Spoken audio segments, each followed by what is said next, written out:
looked like you were playing for the tie, going for a 2 instead of running anything for a 3.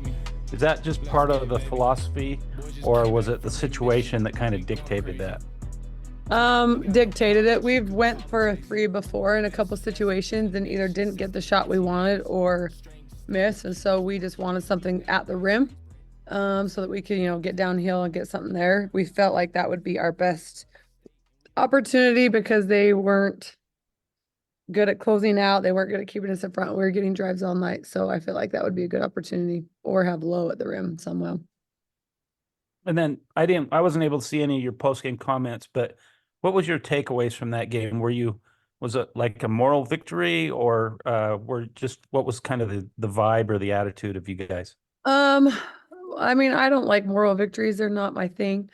I feel like we're so close to just getting over the hump, and that I know that would have been like, one of the biggest wins in BYU history. And I felt like we were right there. And I talked to them after the game, super proud of them, of how they fought and how they didn't go away. And in that environment, there was like 8,200 people there. It was crazy. But they just proved to themselves, because I feel like sometimes they say they believe, but they don't really, like, and we believe in them as coaches that we can beat anybody any given night. And so I think they proved it to themselves. And so, yeah, if that's a moral victory, then for sure. But just proud of their fight for coming back out of that. And I mean, we played against everybody. And I mean, I didn't allude to it, but one time in the thing, there was a lopsided foul count, I'll just say. But I mean, I don't care that people calling fouls on us, but let's just make it so that we all are playing the same game. It's hard. I want my girls at the line, and I want my girls aggressive, and it's hard to be aggressive and get to the line when we're not getting those same fouls called. And I think we shot 13 less than them or something on the night. So that's hard. On the topic of that game on Saturday, what was working for the team so well defensively, especially in that first half? I think you held them to like 26 or 28% shooting or something like that. Was there maybe, I don't know, there was more buy-in on there, or just something was clicking on the defensive end? Crap. We just played really connected, and we talked, I mean, game plan wise, I think there was very few mistakes in the first half, of what we want to take away from them. And I mean, we were asking Lowe to basically essentially guard a guard. And she did a really good job on that, and forcing into a screen and switching with Emma if need be. But game plan wise, I just felt like they were really, really clean the first half. No back cuts, no, things that as the game wore on, we started getting more of, because fatigue started to set in. Is it possible, and you were talking about you don't like moral victories, you don't believe in moral victories and all that, but is it possible to build momentum off of Saturday despite the loss and the setback and everything, but knowing they could go in on the road to the number 4 team in the country and really compete like that? Can they build off of momentum still? I hear they're number 2 now, but yes. I feel like they take that same fight, that same buy-in, that same connectivity to any game they can win. Kansas, that's our first one, right?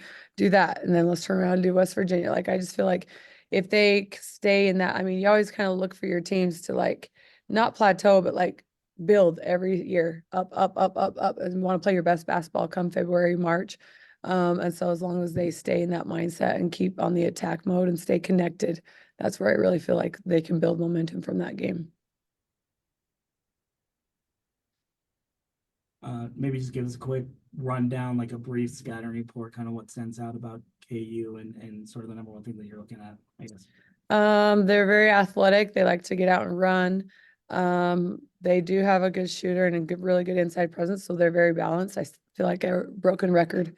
I'm saying that about every team that we face. They're very balanced. They got shooters, they got drivers, and so I just feel like going into this game, we match up really good. But on the same token, we have things that they could exploit us about, so we should minimize that, and really set our push our will into this game, like just set a tone from the very beginning, and don't go away.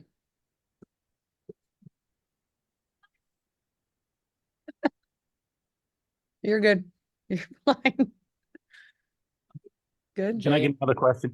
Yeah, Coach, moving into the last 2/3 of the conference season, what do you need to make sure that you kind of build a better record than you had the first third? What's on your wish list? What do you guys need to do?